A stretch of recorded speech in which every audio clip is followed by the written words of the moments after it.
En nombre del Padre, del Hijo y del Espíritu Santo. Amén. Amados hermanos en nuestro Señor Jesucristo, en este 1 de enero, principio del año civil, pero que es la octava de Navidad, y el día justamente de la circuncisión de nuestro Señor. Circuncisión que hoy en día no tiene ningún valor, aunque sí debiera de tener el sentido de lo que significaba, porque de otro modo sería absurdo que nuestro Señor se hubiese circuncidado, o que hubiese sido circuncidado. No sabemos por quién, podemos suponer por San José. No creo que lo hayan llevado al templo al circuncidar, pero bueno, poco importa.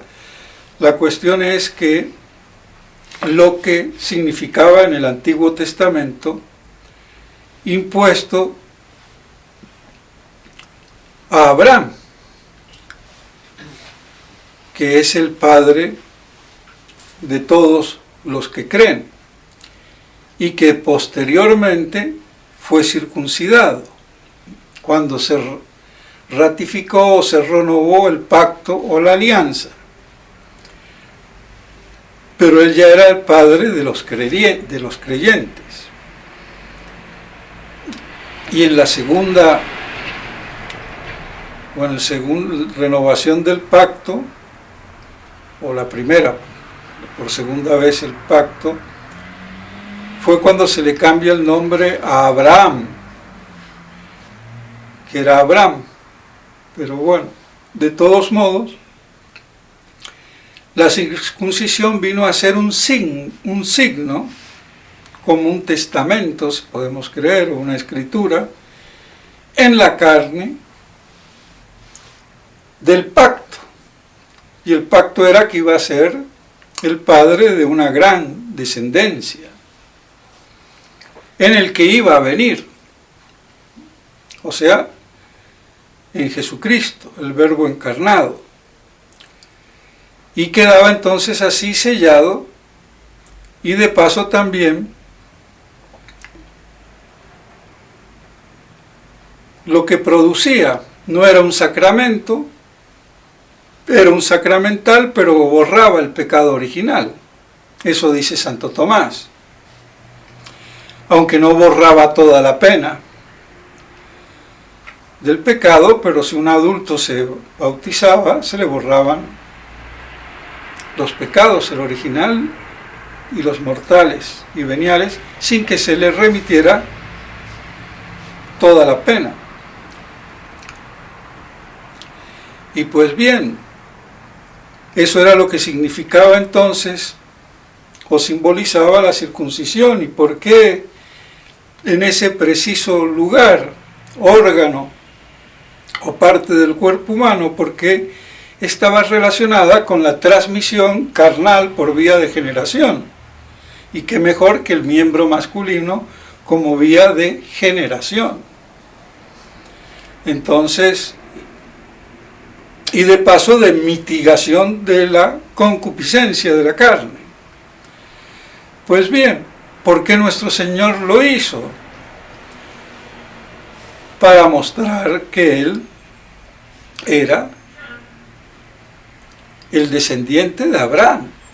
Entonces no podía no someterse a esa ley, aunque sin ninguna necesidad, porque para colmo no tenía ningún pecado, ni menos pecado original.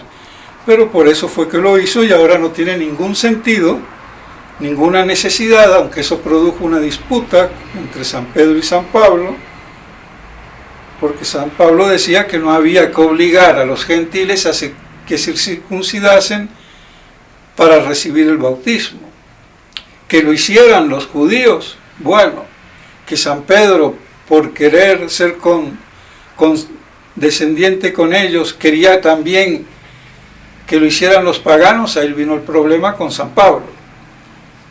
Pues bien, de todos modos eso se solucionó, y pues vemos cómo tenía ese profundo significado y podemos preguntarnos, y bueno, ¿y si las mujeres que no se circuncidan? Porque ¿cómo? ¿Qué pasa con el pecado original? Bueno, buena pregunta, porque no era el único medio. O la gente no se salvaba en el Antiguo Testamento y no había sacramentos.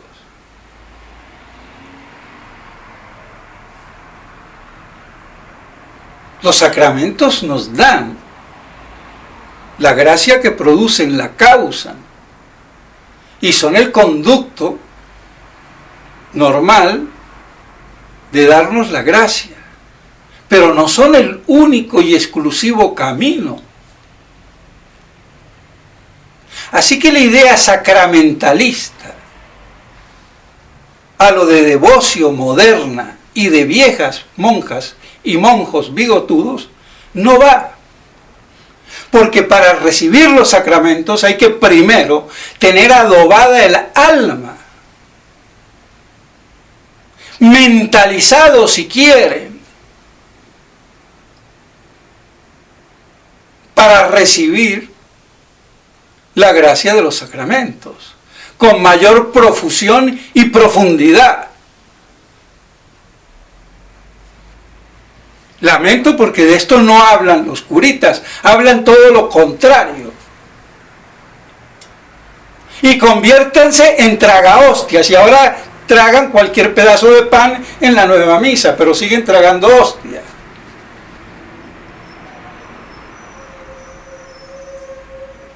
Es que primero está la predicación, la doctrina.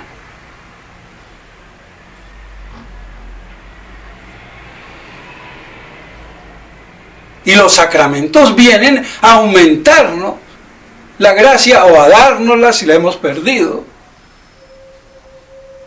Pero no en un puro pietismo sacramentalista, sino de verdadera conversión interior y de recepción adecuada de los sacramentos. Esto hay que decirlo.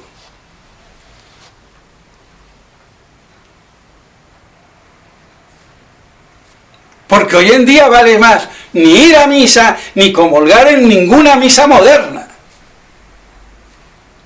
Hasta que no tenga una misa católica verdaderamente, o sea, la tradicional, aunque sea una vez al año o cuando pueda. ¿Qué vamos a hacer?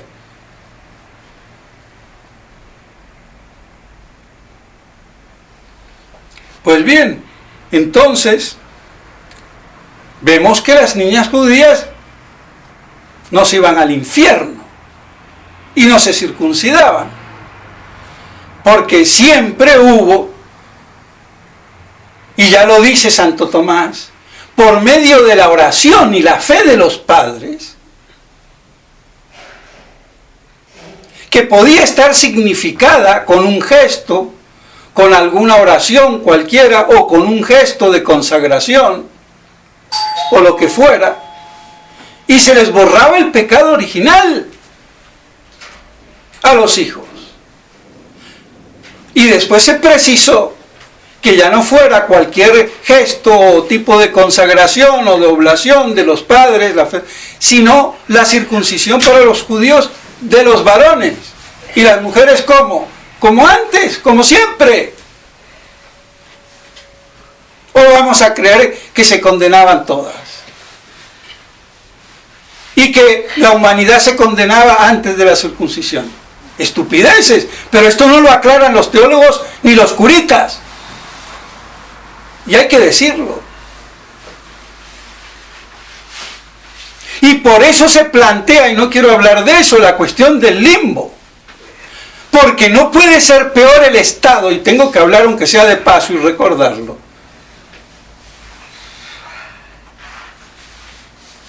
que estén en peor condición después con el bautismo que antes.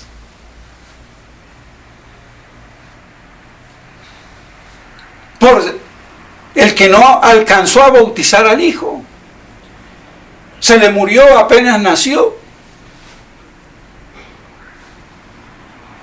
o a los 8 días, Antes había que bautizar bajo pecado mortal a la semana, máximo 10 días.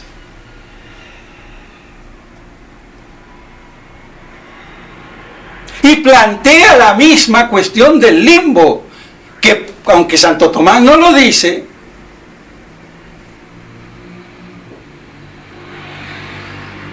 no tiene cabida en la elevación al orden sobrenatural del todo género humano en Adán. Entonces no hay limbo, cielo o infierno. Así de claro. Y Cristo no sería el redentor universal de esos niños del limbo, porque no los redime ni les toca su gracia. Tremenda herejía. Que de esto no se dio cuenta Santo Tomás. Bueno, problema. Es que hay 3 o 4 cosas que Santo Tomás no se ha dado cuenta, pero basado en sus principios hay que corregirlas, o mejor dicho, completarlas. Y si San Juan se santificó y se le borró el pecado original en el vientre de Santa Elizabeth, y San Elías y San Jeremías, entonces puede haber una santificación para esos niños, de algún modo, o por iluminación divina, y aceptan o no aceptan. Pero bueno, lo dejo ahí, porque no quería hablar de esto, pero plantear el problema, porque se plantean por sí solos los problemas, si se piensa. Y hay que darles la justa y adecuada solución. Pues bien, entonces eso era en torno a la circuncisión. Y tenemos, y no lo quiero dejar, ni lo voy a dejar pasar, primer día del año, octava de Navidad, y el mismo texto de la epístola a Tito, de la primera misa de las 3 de Navidad, la de Nochebuena. Vivid en este mundo sobria, pura, castamente, ya no me acuerdo bien, pero bueno, todo eso lo voy a volver a leer.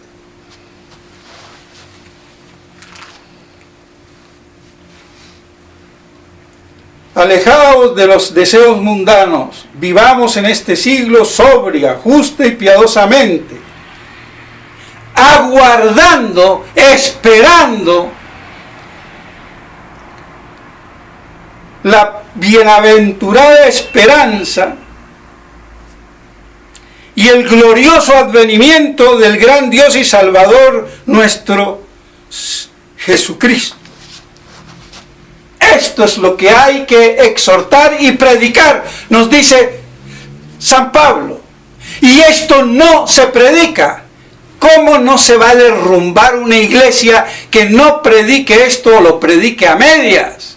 ¿Quién ha predicado de la bienaventurada esperanza de la parusía? Nunca. Y menos ahora. ¿Cómo no se van a derrumbar la iglesia así? El Vaticano II y todo este modernismo no solamente son los infiltrados,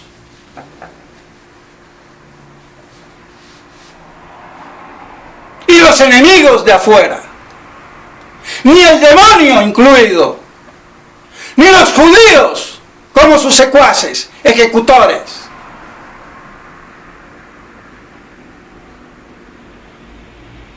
Sino también el malestar interno de una iglesia, que los hombres de iglesia no han mantenido la doctrina en su plenitud.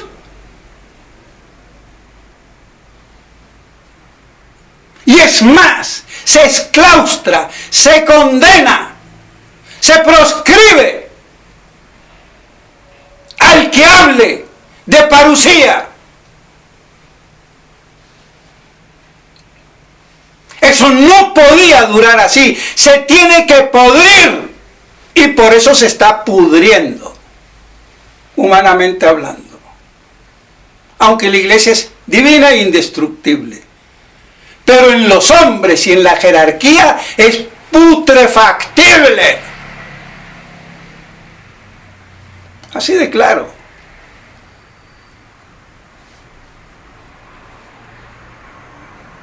Y queremos, para colmo, curitas ensotanados de misa de San Pío V. ¿Y qué hacen de este tema? Lo proscriben. Como la fraternidad. ¿Cómo se va a mantener Ecón y la fraternidad si esto no lo predican? Ah, es que no lo dijo Monseñor Lefebvre. Y bueno, pues si tu papá no te enseñó letras, te toca aprenderlas solo, mijito. Pero debes de dejar de ser bruto. Así de claro. ¿Cómo no se van a ir a la Cochinchina? Y toda la tradición.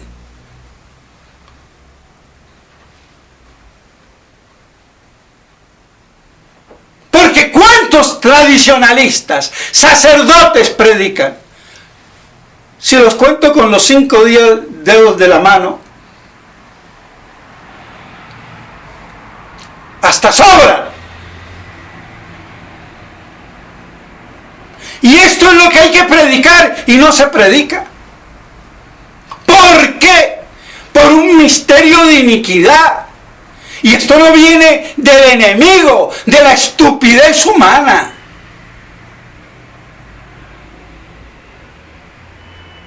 De una jerarquía que no ha estado a la altura.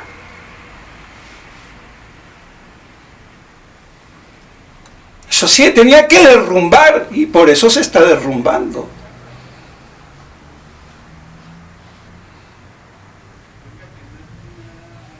Y yo lo tengo que decir.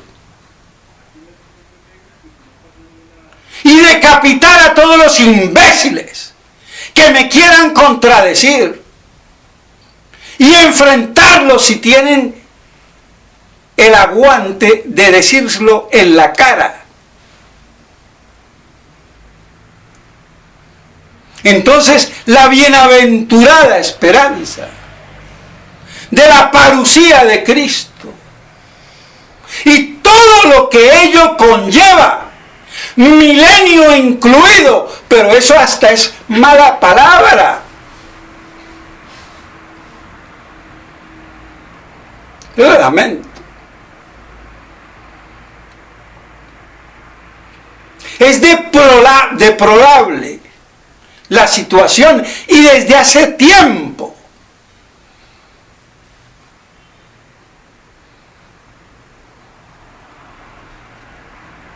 Pero esto nadie lo ha dicho en la iglesia. Ni aún los grandes maestros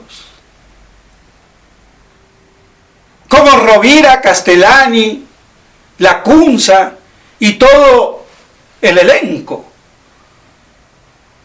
Por la presión. Había que darlo como opinión. Y no como verdad revelada.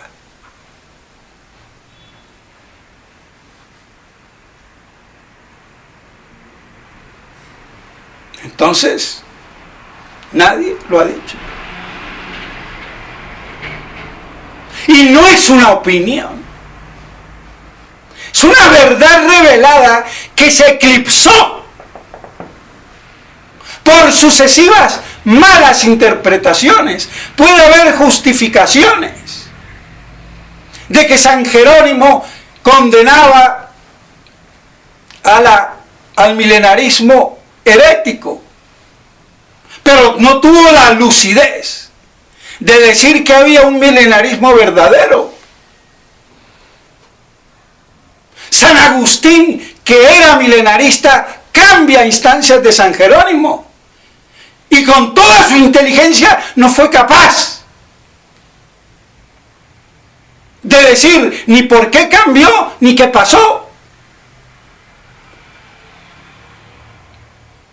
Entonces en este tema hay que excluirlos. Y tienen su justificación porque estaban viendo un problema.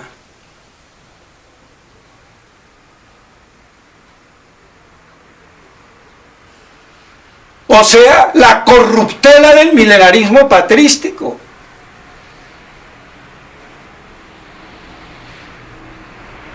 Pero no lo hicieron. Y hasta el día de hoy seguimos con el mismo cuento.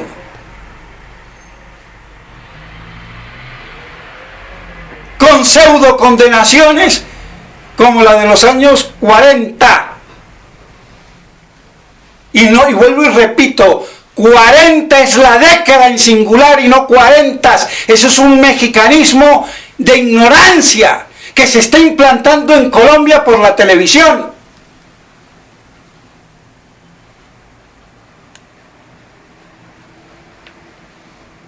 Hay que aprender a hablar o tratar de aprender a hablar.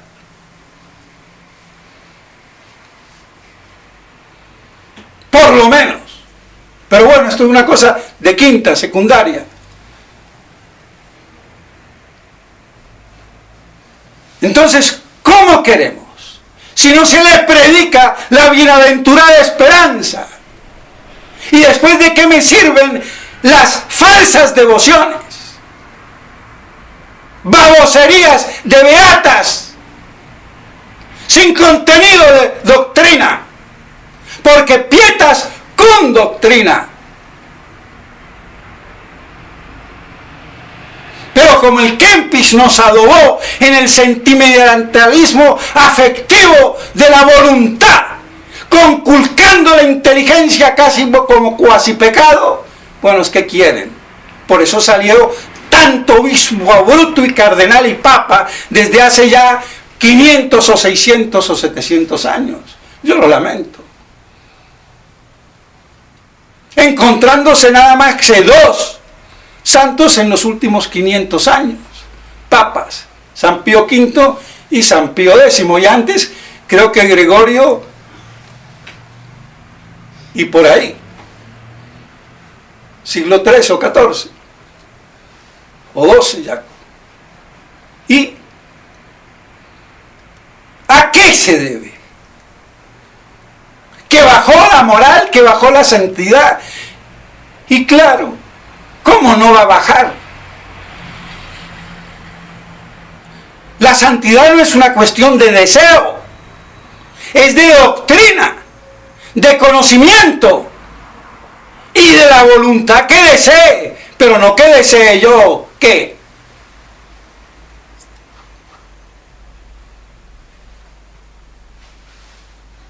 Es que es terrible cuando se invierten las cosas, cuando no se respeta la jerarquía, y menos la jerarquía intelectual o racional del hombre.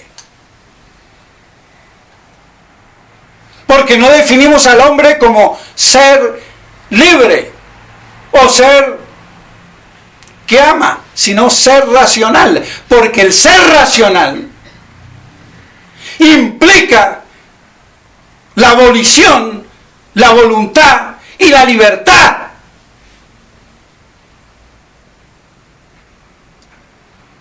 Porque sin racionalidad o intelectualidad no hay voluntad ni libertad. Así de claro.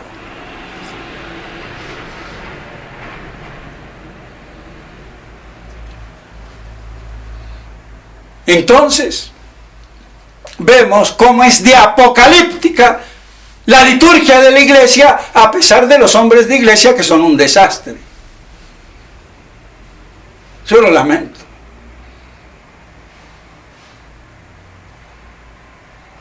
Y quizás yo sea peor, pero en esto tengo más luces y más razón. Y no estoy hablando de virtud ni de santidad, de doctrina, para que haya virtud y santidad.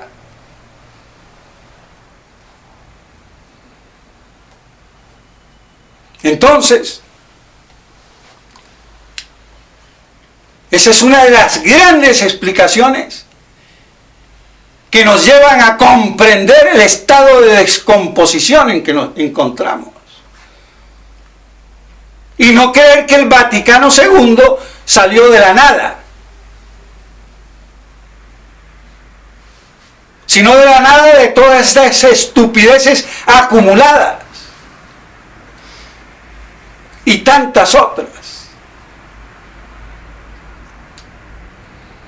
Entonces, cuán apocalíptica es la liturgia y es la iglesia. Bienaventurada esperanza. Lo dice en Navidad, primera misa, y lo dice en la octava. Como para que si no nos queda claro. Pero de esto no se dice absolutamente nada. Porque la cuestión de la parusía y del milenio y de la resurrección y de la primera resurrección y de la segunda resurrección, todo eso planea en la inopia, supina ignorancia. Lamentablemente. Entonces, mis estimados hermanos, que tengamos presente estas cosas, que nos lo dice las Escrituras, la palabra de Dios.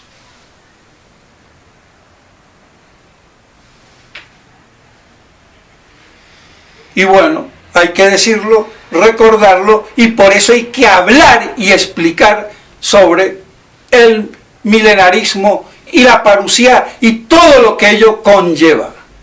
Así que para eso tenemos todo el año por delante para seguir machacando y dando. Pues no queda otra. Y así vivir sobria, justa y piadosamente, esperando la bienaventurada esperanza de Dios, Cristo, nuestro Salvador. Eso es todo. Y no vivir mundanamente, en conformidad con el mundo, ni aun con lo legítimo y bueno que tenga. Porque el mundo lo creó Dios y el hombre lo descompone. Pero todo eso que es bueno, como el querer, el dormir, el casarse, la familia, los hijos, los amigos, todo eso es pasajero. Si el hombre pierde su último fin trascendental, que es Dios uno y trino.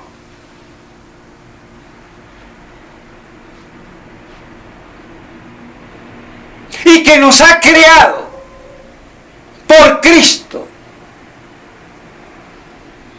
Y aquí otro tema más. Pero lean los Efesios 1:4 y van a ver cómo dice ahí que hemos sido elegidos en Cristo antes de la fundación del mundo, antes de la creación.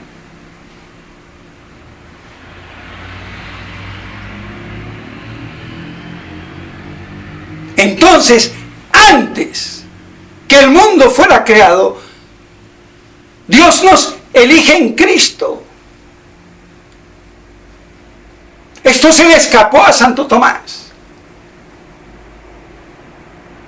Esta es otra de las 3, 4 o 5 cosas que se le han escapado, nada más. En todo lo demás, excelente. Pero esta cosa fundamental se le escapó. Entonces, si somos elegidos en Cristo antes de la creación, Cristo fue concebido en su encarnación antes, desde toda la eternidad, porque es el primer predestinado. Y en base a eso, Dios decide crear. Y crear al hombre. Porque nos ha elegido en Cristo. Otra gran verdad que no se predica.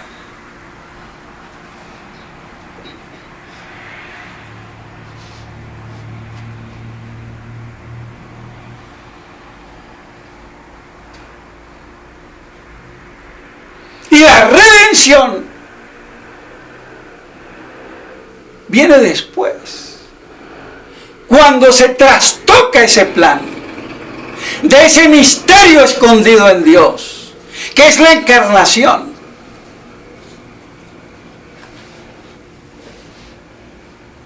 Y en Cristo, primer predestinado, elegidos para Él, antes de la fundación o creación del universo. ¿Y qué teólogo lo dice? Ninguno que yo sepa. Ahora, estas lagunas fundamentales, ¿qué pasa? Es que se tiene que caer una iglesia que no ha predicado estas cosas básicas, fundamentales y trascendentales.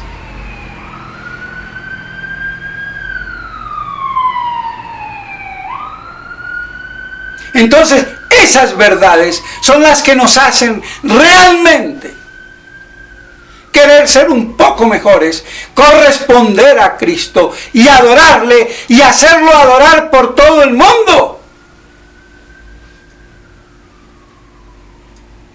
Porque si me encuentro con un musulmán, un judío, un protestante, le digo, oye chico, ¿a ti qué te pasa?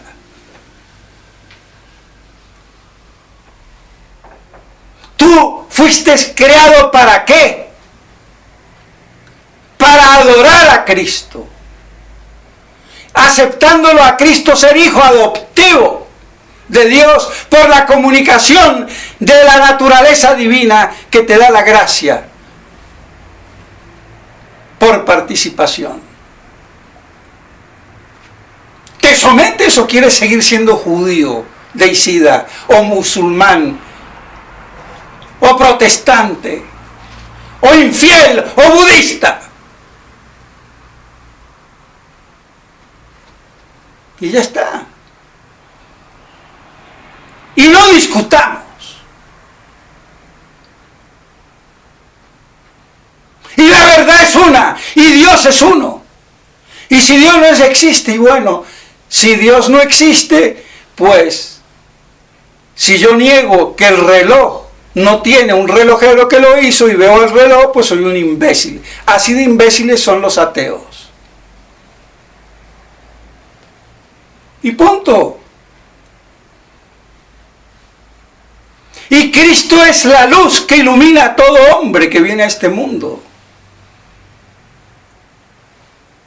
Por eso si se lo decimos así, y la iluminación de Cristo reaccione ahora o después, o en el último momento de morirse, quién sabe. Pero se le ha predicado la verdad. Se le ha visto confrontado, enfrentado con el universo.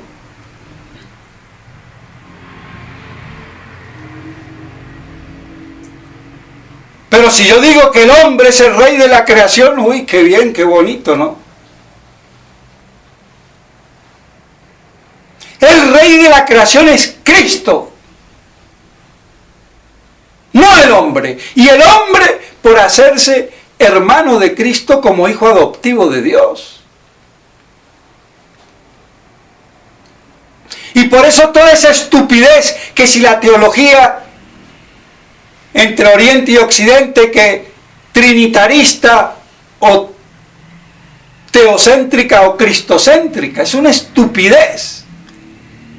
porque toda la cristología es trinitaria y cristocéntrica.